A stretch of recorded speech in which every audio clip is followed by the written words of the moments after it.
get the vibe that you're distant. There's something about you that's different. I see it in your eyes. Something isn't right. Tell me again what I'm missing. 'Cause you're fading out. We've been here before. Tell me again, just tell me again, and I'll make it right. Don't go through that door. Tell me again, just tell me again, and I'll make it right.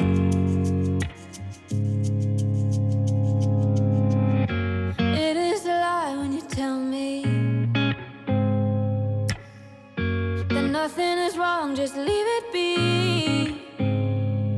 But I see it in your eyes. Something isn't right.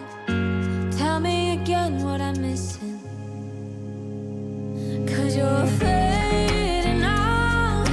We've been here before. Tell me again, just tell me again, and I'll make it right. Don't go through that door. Tell me again, just tell me again, and I'll make it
Happy Tuesday, everybody. Happy Tuesday.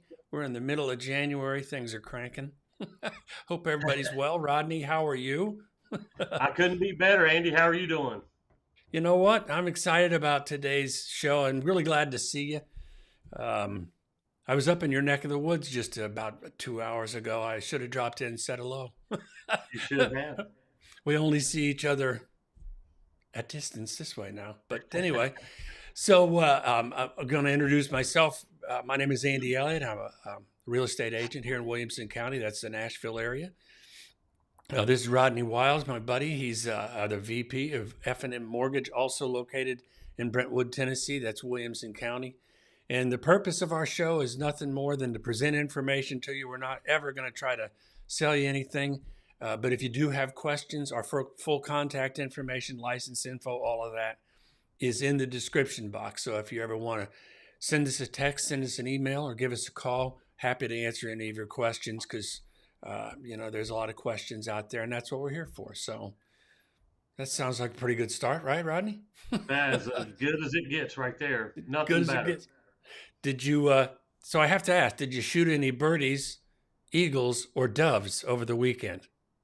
Yes, it's ducks. We Ducks. are So it's having we are having our greatest duck season on to record right now as far as how much success we're having. It's been an awesome year. It's and what's good is a lot of the great majority of the ones we're harvesting are the ones I like to eat best. So that's double good for me. well, that's a plus. Yeah, well, we're kind of weird. We don't really harvest anything we're not going to eat. There's a couple species out there, duck species that are kind of gamey and tough and just not very good. So we don't if we see them, we don't shoot them. So Oh, good for you. Well, that's yeah, the environmentalists love that. So I think yeah, oh, she's chiming in. yeah. What's that mean? I don't know what that means. I think we just probably have. She's making tamales. Let's just think that. We're okay. Sorry. This is an all-inclusive show. Yeah. I don't know what to do with that. I'm going to move on. So the first thing that we do every week is it's time for Rodney's Rates with this new intro. So everybody, here it comes. Come on.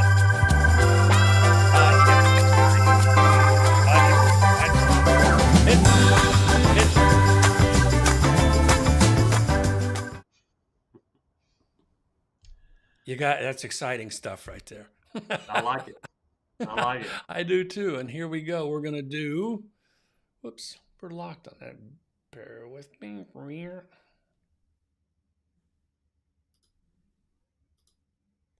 There we go. There we go. So talk to me, Rodney. All right. Well, as you can see, today's the U.S. mortgage-backed securities are down 14 basis points, which at 9:30 you can see the kind of changes. This is not a whole lot of change throughout the day. It's always going to move some, so this is pretty typical, a little bit up or down. Right. Uh, and of course this is the S&P 500. Everybody can look that up, and then of course the U.S. Treasury bill. Uh, it's at 3.5, the 10-year. But here's where I think gives us this thing. I always talk about this date right here, our November 10th date, that we've seen a lot of improvement, and it's hung pretty steady since then. It's gotten actually just barely increasing since then, but you can see here we've had several bad days like. This L right here means that my service will contact us and tell me to lock in anybody that was considering floating at that time. Telling people that we're seeing the rates get bad, and that's what happened. Right. So hopefully they followed the advice of locking from their mortgage professional right there. And then Right. again here we got a lock-in update just on the 13th, and you could see there's a little bit of a slide there, but this line right here, Yes. that's what I think our floor support is. So you see kind of how these things bounce off this floor support, that little Yes. line.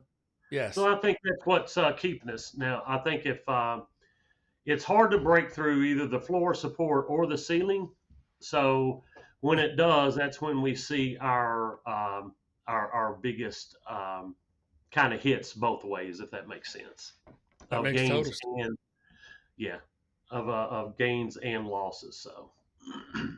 And what's the number currently today? I actually didn't pull that up. It was, Like today's rate, yeah. I think I quoted, and everybody's different. Yeah. But you got, your Fannie Mae adjustment. But I did quote a 95% loan. I think it was like a 400 purchase price, 5% down, and it was at 6%. Oh, there you go. Yeah, Okay. yeah. So I'm extremely pleased with a 6% rate. It's a lot That's better than really, 7. and that bears kind of making a point that for anybody that's looking to get a loan, listen, there's a lot of moving parts in there. Depends on your own history. I mean, it just does, Mm-hmm. And it also depends on the lender and how they want to work with you and the kind of programs you want to get put together. But when we give a rate, that doesn't mean everybody. That's the point I'm making. I think a lot of folks would do that. But you know what? There's a lot of first-time buyers out there that don't. That don't know that, and so Right. that bears repeating. Yeah. So the next thing we're going to do is we're going to do our top news. So hang on a second. We got. Thank you for that rate update, Rodney. Thank you for that. Oh, Here you're comes welcome. the news.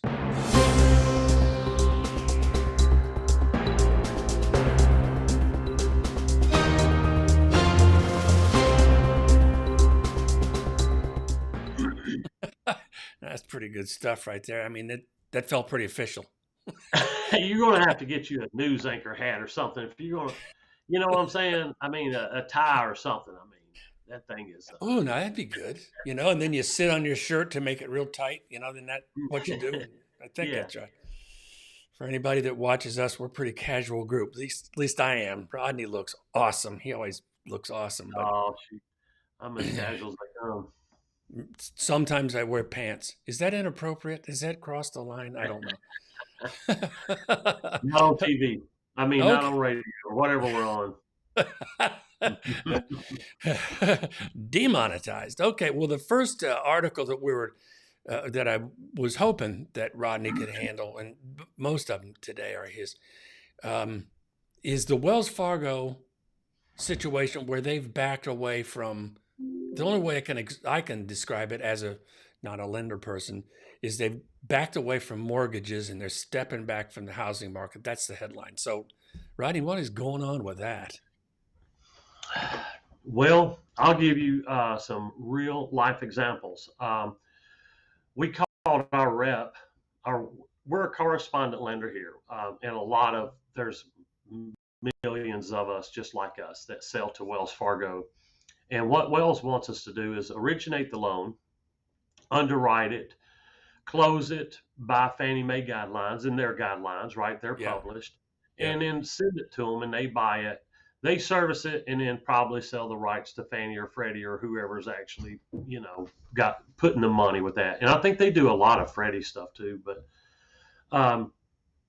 so basically, at one time they were huge. I don't know what the market share was. Well, it says the number one player in mortgages. So there you go. I don't know what the share was, but they got the lion's share of all mortgage business pretty much in the country. And then they just decided to, I guess right now, with all the money that they're paying their correspondent folks, they just shut the division down.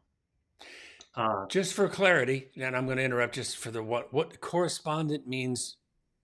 People outside of Wells Fargo getting loans, is that right? Yeah, it's like us, a bank or a mortgage company that would sign up with Wells, that would go through a process and get approved to send them loans, and then there's you'd send them loans, and if you did them correctly, they would buy them, and they were a great partner. to use. They were extremely friendly, forward thinking on all of their technology. Very good, and the number one player in mortgages, right? Yeah, And that's big news. so they just cut totally that division out. They cut every other division out except if you're like a either through their private client division or wealth client management or your banking. Like the banking retail people can probably Right. still get you a loan, and that's what they're saying. They're focusing more on credit cards and those types of things, banking things, and they're pretty much getting out of the mortgage piece of it.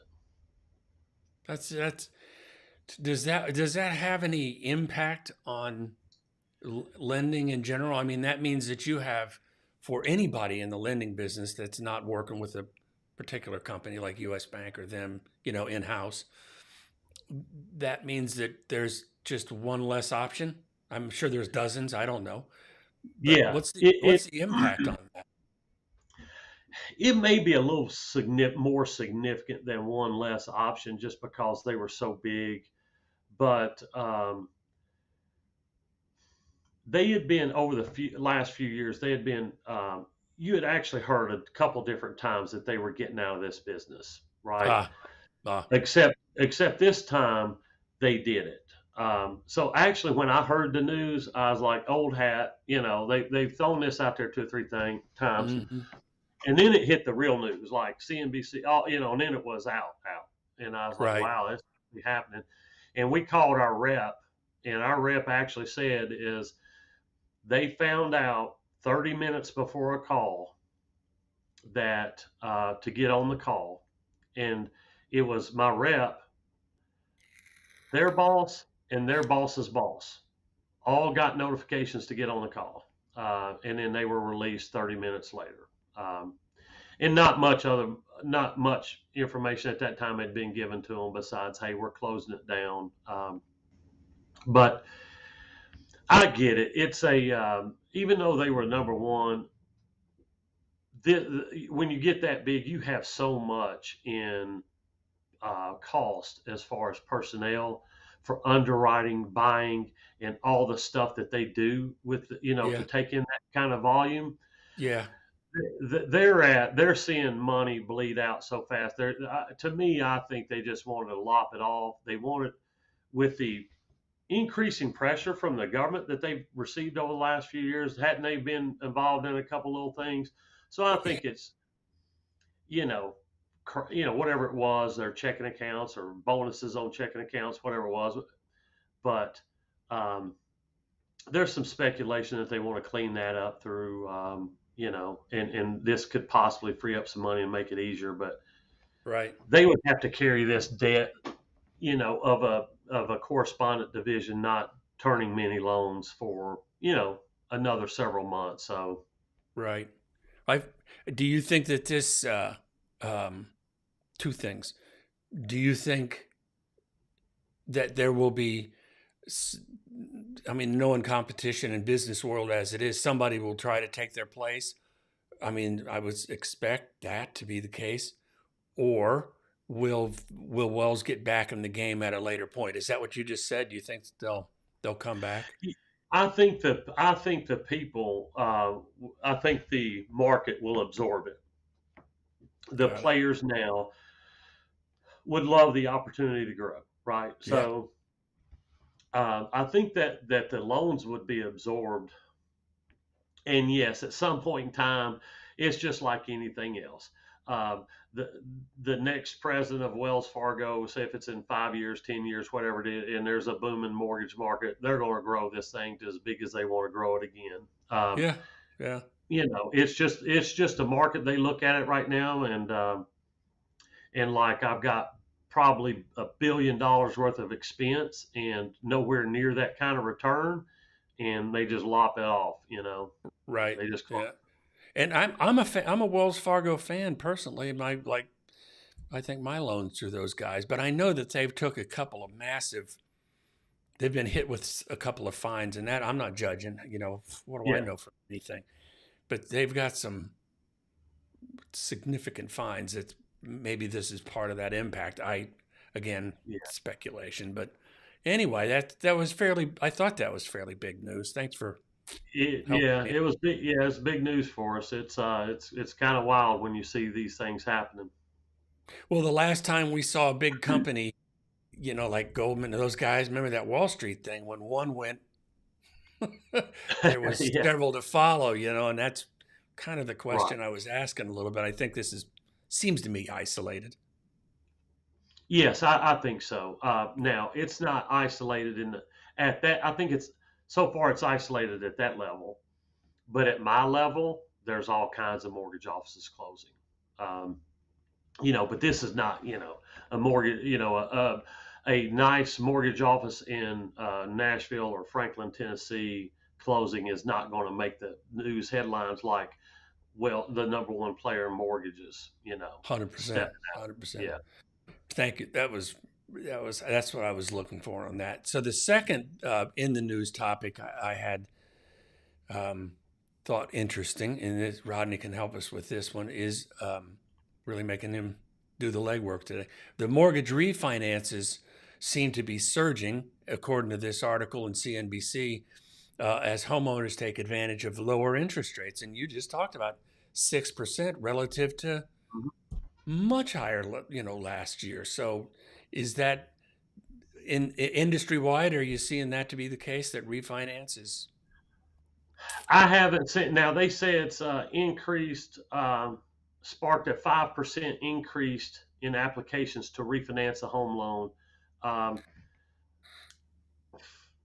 we haven't seen anything outside the normal. Now, 5% from nothing is still nothing, right? I mean, but I don't know, like, a 5% is extremely small, but yes, if they've got the numbers to back it up, we haven't seen typically a lot of refinances, but what we have seen is, we've seen some parents give title the property to their children, and we've done a couple refinances like that. But we outside the normal circumstances, in case you got a family divorcing, and right now I had an investor. He had loans everywhere, 2 or 3 houses and stuff like that, and it made sense for him to refinance on his primary and do some stuff with that money as well. So, but I guess 5% is a small number of increase, but yeah, so I'd say I'd agree with it, but it's Right. it's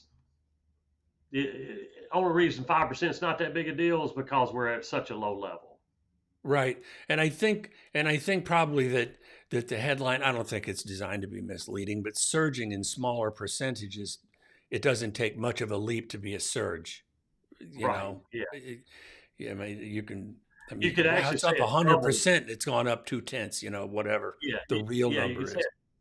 yeah. If 10 people refinanced last month, you could say, well, it doubled. you know. Yeah. Oh man, that's headline making stuff right there. Yeah. But I bet that's going to be an indicator when people are getting more comfortable with rates that they can live with, and that we're going to. This is exactly what I see as people kind of entering the market a small clip at a time based on their scenario. Like if they're rate conscious and money conscious, so they're waiting for the rates to come down. Well, say it's at 6 today. When it gets to 5 and 7/8, you're gonna have a whole nother piece. As soon as you say five, as soon as somebody can do something in the fives, you may have a whole nother um, clique of people come off the shelf, and get Right. active in the market. So I think we're going to continue to see that as the rates do improve. Yeah, I think so. And the last piece of the last topic that we'll be covering, not the next one, but actually it is. Yeah, it is the next one. Talks about that exactly. Because I mean, here's what the next article is that I thought was interesting, that I thought was newsworthy. I really do think these are all newsworthy. They really are. But the article was entitled "The Consumer Sees Inflation Cooling," and what that means is that on a regular basis, the New York Fed surveys the population. I don't think they're looking, it's not like they give them calculations to perform. They're probably multiple choice or things like that. But and it's pretty smart when you think about it.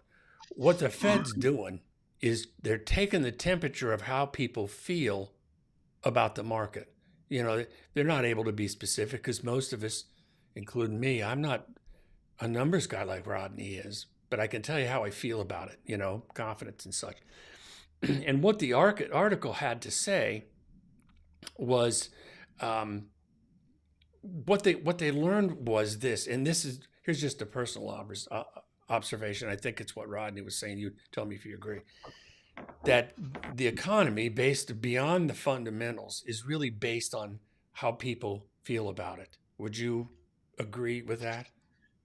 I think consumer confidence is always at the top of the list when they're making a choice, because if you don't feel good about your job, you're not going to go buy a house or a car Right. or whatever. Right. So yes. And so I guess the difference is there can be fundamentals that, if people see Tesla stock doing this or that, they'll buy the dip and that kind of stuff. But when things kind of smooth out, either people are losing confidence of where things are going, or they're gaining confidence. And so if people think that the economy is bad and getting worse, then it tends to be a self-fulfilling prophecy. I mean, it just, the economy's bad and people start acting like it, and that starts to happen. On the flip side, if people feel good about it, and that's what's so interesting to me, because last year, isn't it amazing? You click over one day, December 31st, January 1st, all of a sudden last year's in the rearview mirror. I mean, it's not really, but it is, feels like it, Mm-hmm. It's a fresh new year 2 weeks ago. What? Yeah. that was Yeah. 17 days. Just wait a minute, And so here's what some of the things, and I think that if you clicked on the link, you have a copy of it too, Rodney. We're not doing the websites this week because it's turned out that I can't blow the screen up enough to help people see it. So the consumer outlook, meaning what people think, what they're predicting without having their slide rule on them, is an inflation of 5% this coming year. Now, didn't we just get out of, 8%, 8.5%, 9%? I mean, we're floating real close to 10 in the real world, right? And now the consumers are thinking, because things are cooling down, that 5% is what it's going to be this next year. We're going to run it at 5% interest rate. But I'm going to ask for your opinion on this in a second. Now, a lot of times people will think, or they'll say, we got to stop inflation. That's not true. That's not accurate. Better way to say that. The economy needs to run at some sort of inflation. Otherwise, we're either growing or dying. You really don't have one of the two. And they'd say that the average or nominal or healthy is about 2% inflation. So it's manageable, but it's growing, right? And so people are thinking that the general population are thinking 5%. Now, I think that's the lowest projections of people who aren't scholars since 21. Yeah, any thoughts on that, Ronnie? Yeah, I think it's. I think they've thrown out the soft landing. All the inflation terms of it being less and moving forward that they could. I mean, I think we're definitely on that track. And it's all, to me, I'm with you. I think the consumer confidence is better, but that's in most segments of the market. I think right now, I think people feel pretty good about their jobs, Yep. overall. Yep. Especially if you're not in real estate, right? I think real estate, we're bringing up the rear in that category, but everybody else in the world seems to be pretty good. Right.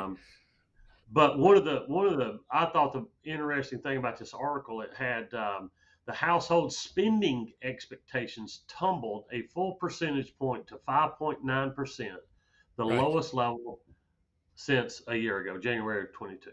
Right. So consumers, it goes on to say, what does it say about that? It was lowest level since 22, well below the record high of 9% in May of 22. Right. Right. So it jumped in. At the same time, household income is expected to rise 4.6 over the next year. So, um,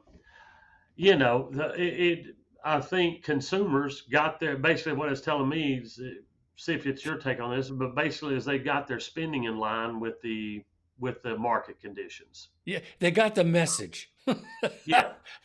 I mean, yeah, it's hey, it might be time to tighten your belt up for a minute and see what happens with all these high rates and everything. So Right. And the thing that just it kind of thrills me because the way I see that is we're seeing the system work. There is no direct connection between the Fed fund rate and the rest of this stuff that's going on. There is no direct connection. I mean, there just isn't. It's all I want to say assume, that's the wrong word. I can't think of it. But there's not a direct connection. Just because they lower rates doesn't mean that yours goes up or down. It's indirectly doing it.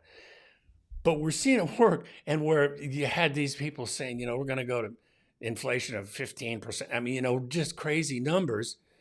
And even Powell was saying, that soft landing thing is starting to look, he wasn't saying it this way, but, I'm not so sure that it could be a bumpy ride. It was sort of got a Betty Grable or whoever that was, Fannie, what is it? What was there? What I'm talking about. It's going to be a bumpy night. I wonder if Angie knows. I don't know. No, I don't know. I've heard Betty Grable. It's May West. It's going to be a bumpy night. Yeah, I got it. May West, okay. I think that's who it was. But what I'm getting at is that from 9% to 5.2, 5.9 with pretty close to a year, those are some pretty massive swings, if you ask me. Mm-hmm. Those are some big changes in a short amount of time. So I think if you were to look at this on a graph 5 years from now, it's going to look pretty ragged. There's a lot of stuff going on, It says here that consumers are expecting gas prices to go up 4%, food 7.6%. That's sad. Have you tried to, maybe you don't go to the store a lot, eggs? I mean, you could trade a car for eggs. I mean, my wife was complaining about the price of eggs the other day. I'm telling you, I paid close to $5 for eggs. That's why. She was like, AJ's, our oldest is going back to college in a couple of weeks. So she's like, he's gonna be shocked when he has $5 for these eggs. Don't drop one. You can't drop one and feel good about it anymore. Hey, no big deal. That's $1, Anyway, so food's up. But their projection is that it's down from last month. That's the point of this, is people are positive that it seems to be working, And man, oh man, if we can get an entire country thinking we're going to be okay, the bottom line is we're going to be okay. That will happen. You're exactly right. I mean, that really is that $11 for 18 eggs in California. Well, they're probably free range and they meditate a lot. Is that, Angie? I'm just kidding you. $18 for $11 for 18 eggs. So it's $5 for 12 eggs, right? Is what I think it is right now. Here comes the calculator. Oh God.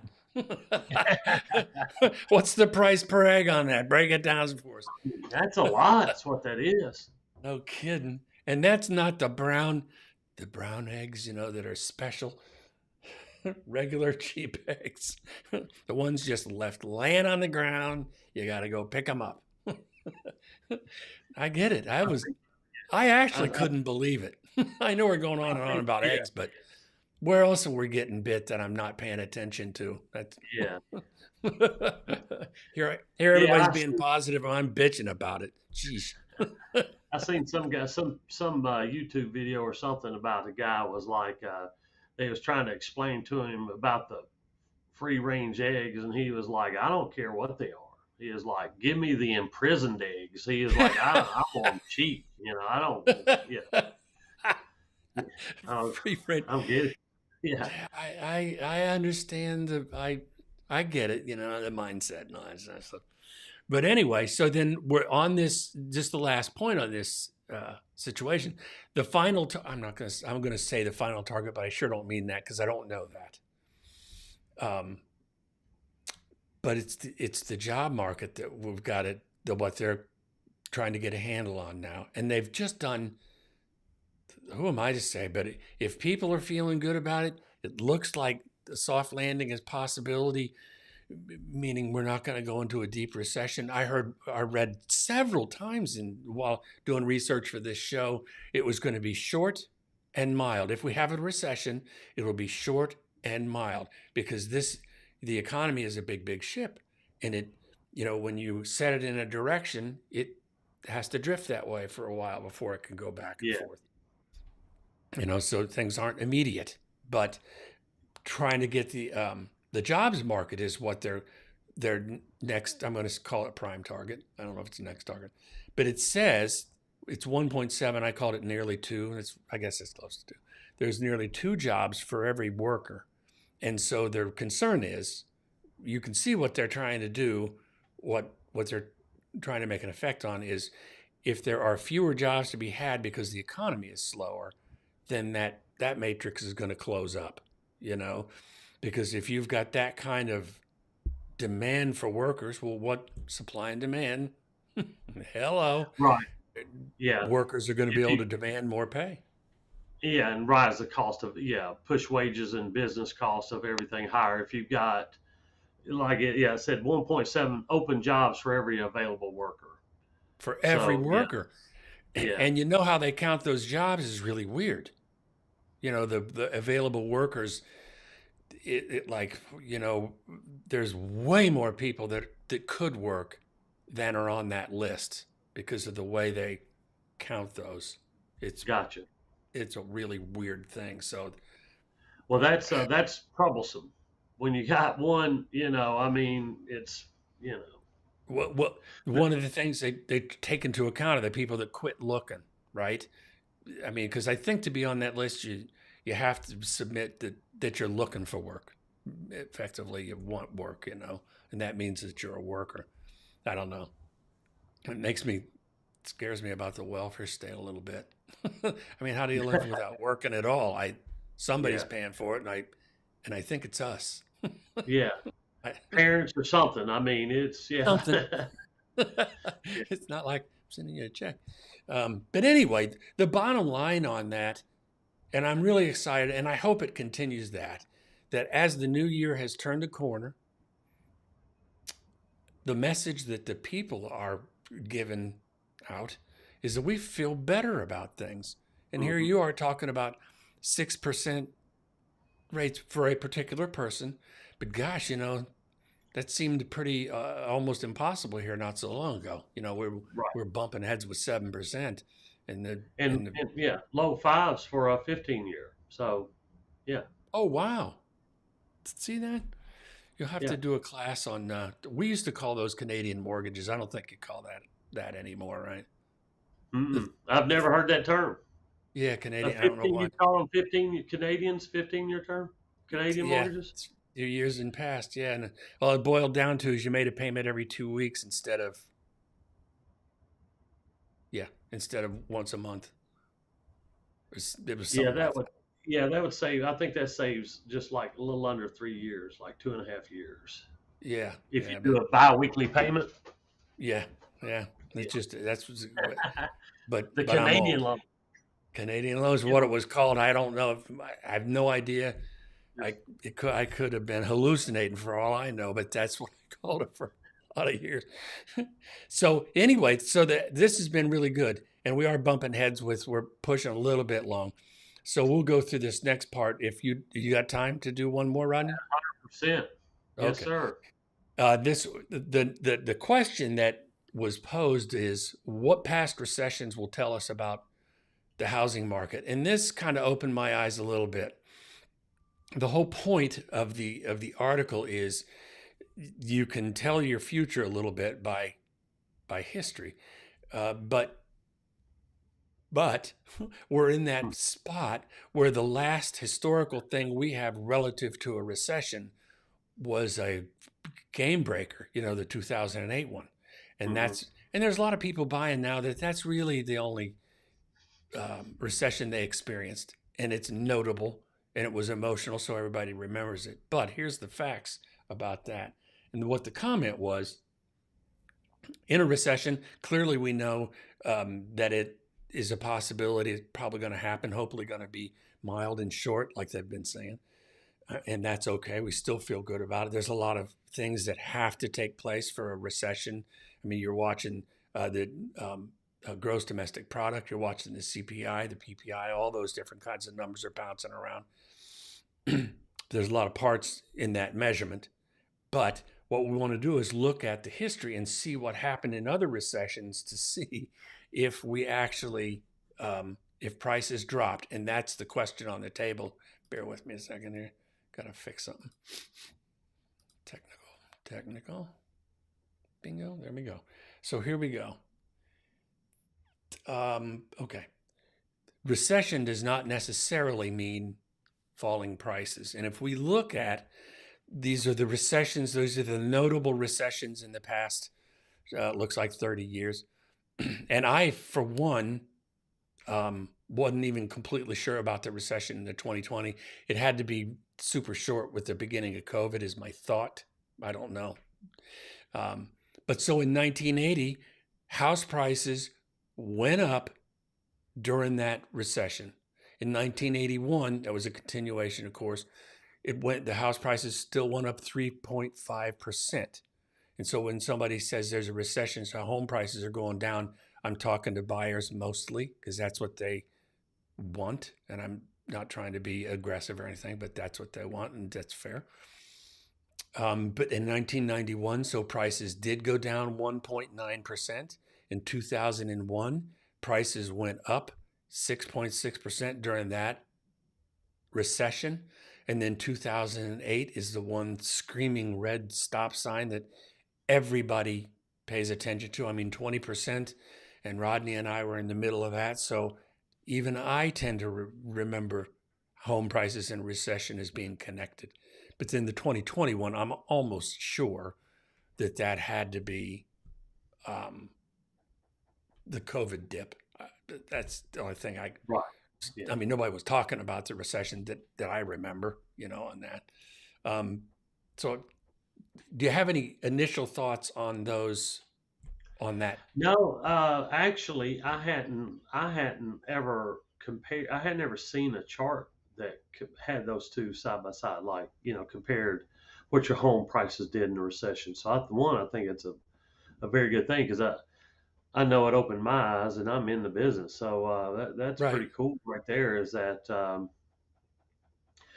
it. It almost doesn't make sense that it happened like that because you would think a recession, it's like recession for me means jobs, right? Yeah. Not necessarily they're trying to fix our industry like they're doing right now because the government could do whatever they want to try to fix our industry, but everybody else flourish. So yeah, that's kind of wild. I like that. I like that statistic that outside of the 2008. And that was a crash for a different reason. That was, a whole bunch of reasons that went down. Yeah. And you can I mean, call that, you can call that an anomaly. Yeah. But it was really a perfect storm of crummy situations. It really was. Yeah. But, it's going to be, this is just my opinion, this what I expect to be this mild and next recession. And folks, I'm not saying this is a bad thing. We need to do this to get things to cool off. That's Andy's opinion, and I'm an idiot. So, but I think we need to do that. It's going to take a couple of recessions where it doesn't do what it did in 08 for people to forget how bad that was and equate in a recession to such a tragic event, because it kind of was, Yeah. And it's going to take a couple of lesser tragic events to to smooth that out. I don't know if that makes sense, but it shocked me. What got my interest about the article was I looked at that and went, huh. Because like you, I'm in the business and I hear recession. I'm seeing that big red Yeah. thing in the toilet. So, Yeah. but That's, go ahead. yeah, I was just going to say it's just kind of a wild stat seeing it up there where, you know, and the 2008 going down 19%. That wasn't a recession. That was almost a financial crisis crash. You know, as far as our banking systems and stuff, it was. Did they? I Well, guess they call that a recession at that time, but that was a total different kind of thing than we're experiencing now. well, and that's what we were talking. We were kind of alluding to earlier about when the big banks, and I'm sorry I don't keep this in my cache memory, but when those big banks started to fall, and they're too big to fail, when that thing Yeah, came around, that was the fallout of that.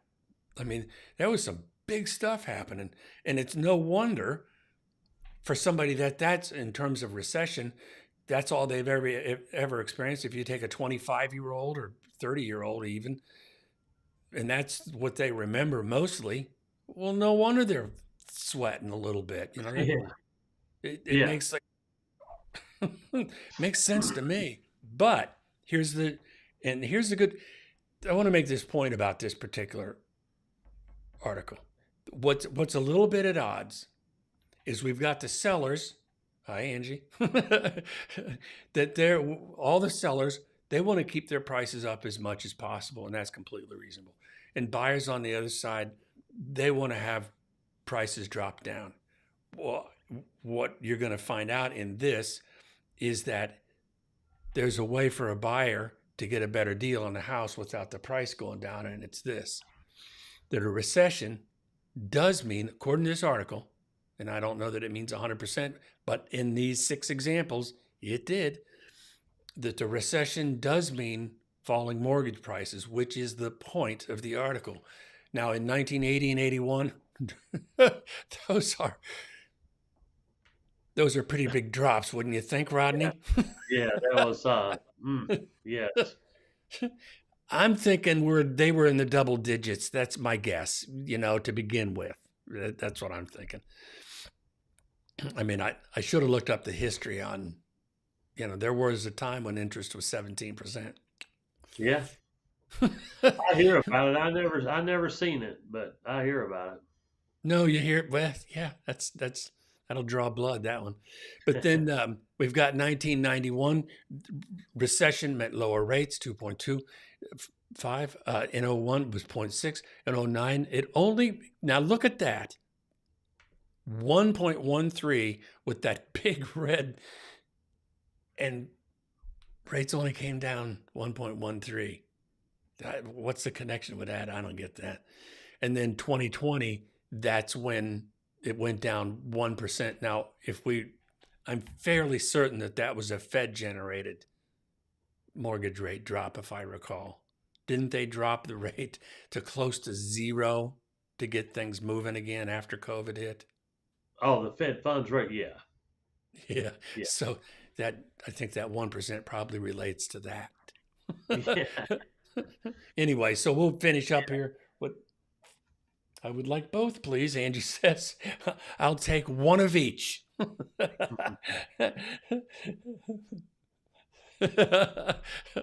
She's good. So anyway, here's the bottom line. Over the past 5 recessions, mortgage rates have fallen an average of 1.8%, and continue to fall after the fact as it takes time to turn things around, like the economy is a big ship. Mortgage experts, and this is the good news, mortgage experts are saying rates will stabilize below last year's peak, which is a fairly fluffy comment. Yeah. Because anything under 7, you win on that one. But if we're close to those 6s and bouncing between 5 and 6, not predicting that. But anyway, the takeaway is the recession when it comes to housing is nothing to fear. 80% of CEOs surveyed expect the recession to be mild and short. There you go. And there seems to be a growing chorus of voices saying the same thing. there's one more thing to consider, and that is what we were talking about. The buyers and sellers are a little bit at odds, but the fundamental fact is, at least this is just my view, if we want to have a healthy economy, we don't want those prices to be dropping too fast, too far. If they drop a little, that's healthy and that's normal. And so let buyers have their win with perhaps superior rates, that sort of thing, because housing prices I just don't see them going down. Depends on locale, Right. But anyway, so that's to sum it all up, and it's been really good with starting with Rodney's excellent breakdown. But what we have, and then I'm looking for some final thoughts, Rodney, is that, again, we're seeing consumers being positive about what's taken place. We're not experts. We're telling you how the government, how we feel that things are going. And then we have CEOs saying the same thing. It seems like this is good news to me. And like I said earlier, in my opinion, if we get all the people, the entire country thinking we're going to be okay, then we're going to be okay. That's the message. Today's program, really. Yeah. If our whole country thinks we're good, we are good, no matter what happens. But just kind of recap on that. It's I like the signs. I like the signs. Everybody's talking about this inflation, soft landing. Right now it points to where it looks like that's going to happen. And with the rates where they're at, it's sparking a few, just like the articles are saying, it's sparking a few more looks into the thing. And if it continues to go that way, I think the market will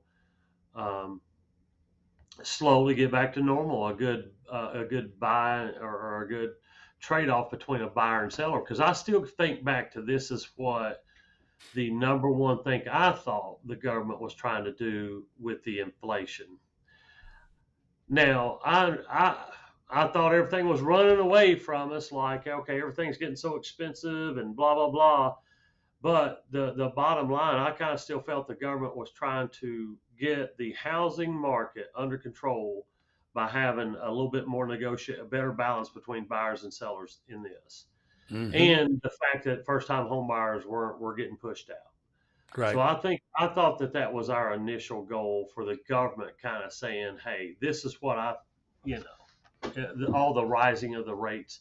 And so, we're seeing the rates come back down. We're seeing we're seeing inventory increase. So I think they've, everybody's kind of projecting a smooth landing on this inflation. So you remember, we look at our shows a few months ago, and a lot of people were complaining that they were raising those rates too fast. Yeah. And some highly regarded people too, not just Joe Blow on the street. And I don't know if as America we'll ever get away from that. After that, they nicknamed it something back in the 70s with Jimmy Carter, when he didn't tackle inflation fast enough. What do they call it now? It's his name, isn't it? Like, don't do that. Like the triple Lundy, don't do that and make that same mistake or whatever. But that's why the government. Yeah, that's why the government does it, because back in the 70s they messed around and didn't raise rates fast enough, and drug it out for what, 8 or 10 years? Yeah. I mean, so I can't remember that guy. That guy has what was his name? I'll think of it. Of that. Don't do that. That was that guy that came in. Donald, is it Rumsfeld? No, he was the military guy. One guy came in with a hammer on the economy. You're talking about that guy, right? Well, it was the one that drug us into the issue with inflation, is that he didn't want to raise rates fast enough. Oh. So he nickel and dimed them here and there, and it just prolonged it. Just didn't until work. Somebody come in and hammered it, and then it's like, we've seen the 7%. We've seen that was a turnaround for me, is like when the market took that 7% and started buying it and say, this is a long-term investment for us. Mm-hmm. So our rates immediately went down after that. So yeah, Yeah. I think that we're in great shape. And what you and I know as professionals in the industry, different ends of it, but still we know this. It is early. It's the second week of January. Things don't get popping, at least as far as I'm concerned, really popping until March-ish. That's when, when the spring flowers come up, so do the listings. That's when it typically. Good weather.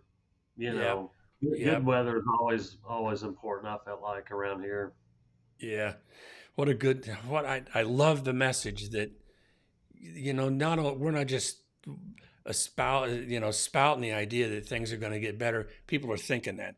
I'm really struck by that. I'm really pleased that people are feeling better about things. That's all. We're going to be okay. Hey, Rodney, that was a great show, man. It's going to be rocking and rolling. I don't know if it's next week or week 98. I don't know, but it will be rocking and rolling again. I like bringing good news. We should make a habit of that. I should make a habit. Angie, as always, I hope you have a great day. Thanks for joining us. We really, really appreciate you being around. Mail me one of those tamales. I'd like to try one of those. I'm hungry. I'm really hungry with that. Listen, thank you for being here, Rodney. As always, thank you so much. It's been great fun. I enjoyed every minute of this. Thank you for your friendship and your partnership in this. Oh man, my pleasure, my man. Thank y'all thanks, Angie. You bet. Maybe Phil and Wendy on there too. I don't know. We got a couple more. We're going to say hi to Phil and Wendy because they'll watch it sometime today.